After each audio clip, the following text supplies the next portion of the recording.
Hey guys, welcome back to the Narrow Path. I'm Easton, and it's just me today. Luke is out of town, so yeah, let's get started. Luke chapter 16. So Luke chapter 16, we have Jesus, which we see many of times, preaching parables. And so he's speaking to his disciples, and he tells the story known as the shrewd manager. So shrewd kind of means like smart, like you know what you're doing, kind of, and like like you think things through and you're smart with what you're doing. So there's a certain rich man, and he employs a manager to control all of his money. And so later on, this rich man finds out that this dude he hired, this manager, has been using his money for like other stuff and like kind of wasting it in a sense. And so this rich man calls him in and says, "What is this I hear about you, like using this money wrong?" And he says, "Get your report in order because you might be fired for this."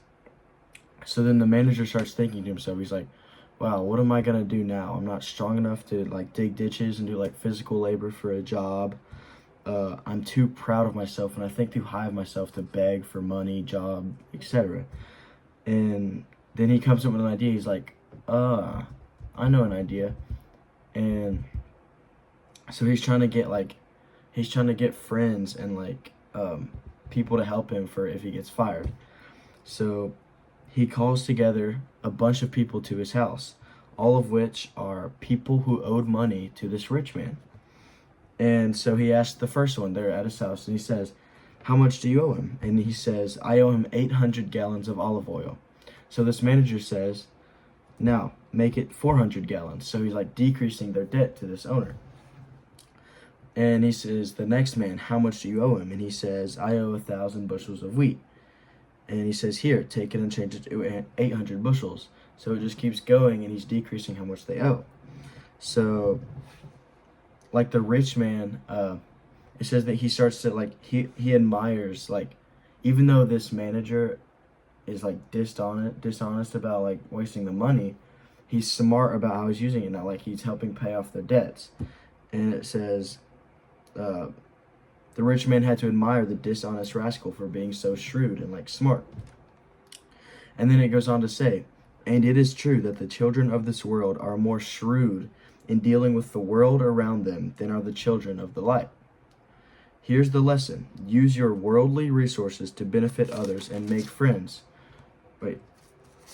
And make friends. Then, when your possessions and worldly things are gone, they will welcome you to an eternal home, heaven, and afterlife. And so yeah, that's kind of saying like, be smart with how you're using like your worldly possessions. Like God could give you like worldly possessions or anything, like money, like a certain talent that God gives you, like your time, and like for example, like instead of using your money to buy a lottery ticket, buy a PlayStation, whatever it is, you could use it, buy a Bible, maybe invest, like pay for missionary trips, helping the needy. And if God gives you like a certain talent, like you can really analyze things, and you're really good at like talking to people about things. You can use that, talk to people about the Bible, try and help them out using the Bible, just stuff like that. Like be smart with the stuff that we are given on earth, because that can lead to that all this stuff on earth will leave, but it'll take us to an eternal afterlife and in heaven and in good in the end. So it goes on, it talks a little more about that, and then it talks about you can't serve two masters. Like you can't serve God and money. You can't make both of them like above you or like above the other. You have to choose one, because like it says, you will love one or you will hate the other, and you will be devoted to one and put all your time into one and despise and not care about the other. And so it says that we can't do this, like especially like if it's between God and money, because like if we were to put money before God, in a sense that's idolizing money and kind of worshiping it instead of God. And one of the 10 commandments, don't worship another God except the one true God, and don't worship idols. So that's breaking a commandment. So only like truly worship God, nothing else before God. That doesn't mean like worship. I mean, it does mean worshiping other gods. We shouldn't do that. But like even material possessions, if we just like, depending on what we do with them, it could be like putting them over God, and that's not what we should do. So the Pharisees, they hear this, and the Pharisees are like really, they've got a lot of money, they wear like expensive clothes, they really want to express it, and they call themselves like religious teachers of law and stuff like that. So it says they heard what Jesus said and they laugh at him. And then Jesus says to him, "You like to appear righteous in public, but God knows your hearts. What this world honors is detestable in the sight of God." So like what this world honors is like not seen good in the sight of God. And the stuff that we're putting before God, God doesn't like that. He dislikes that. And yeah, our hearts are truly weighed at the end. In the Bible, it talks about like some people will come to you and come to God and say, "Lord, Lord, have we not like done all this stuff? Have we not like done good stuff, etc., etc." But if he'll say like, "Turn away from me, for I never knew you," because they're saying like, "Oh, I did this and this and this, so I should get to heaven." But no, it's your heart, it's what you desire, it's all of that, and your actions toward God and how you express them. And yeah, and it kind of ends, or this little section ends talking about like God's law is never going to change no matter what. Like it says, it's more likely for heaven and earth to disappear than for the smallest point of God's law to be overturned. So God's law is there no matter what. No matter what happens, God's law is God's law. If you break it, you break it. There's no getting around it.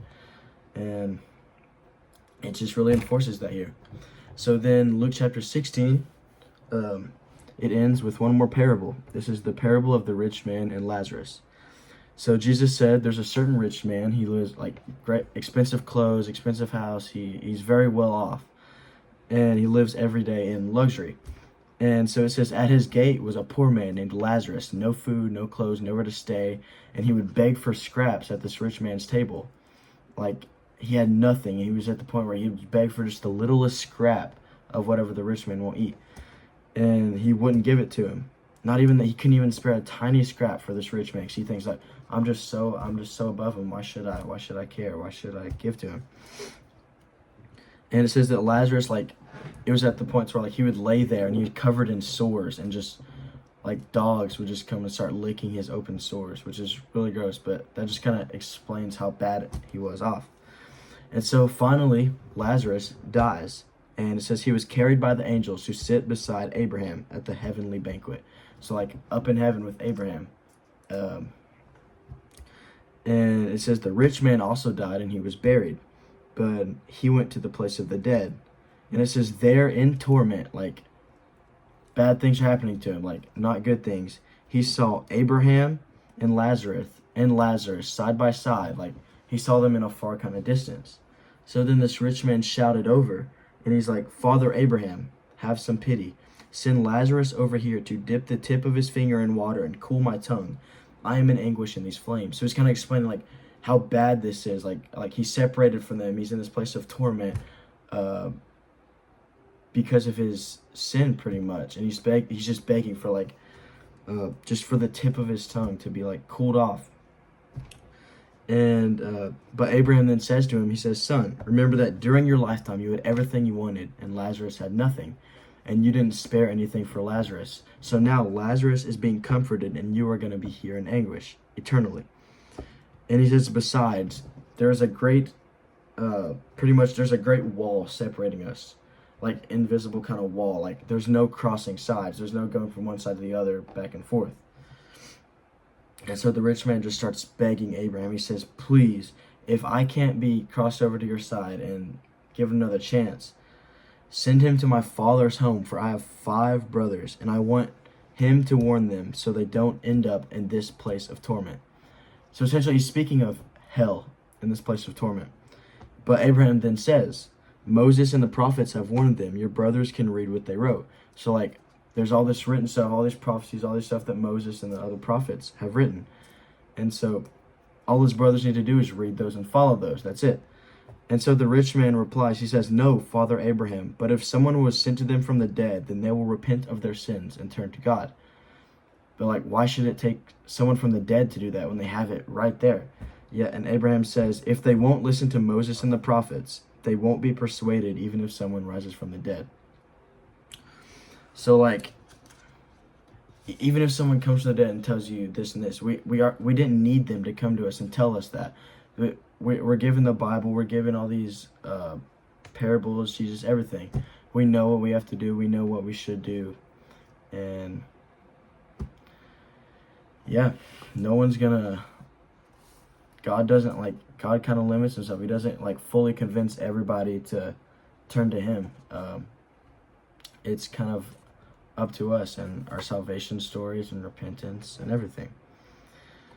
So like, pretty much a summary is like, just be responsible with God, what God gives you on earth. Like I said earlier, your material possessions, just be smart with how you use it.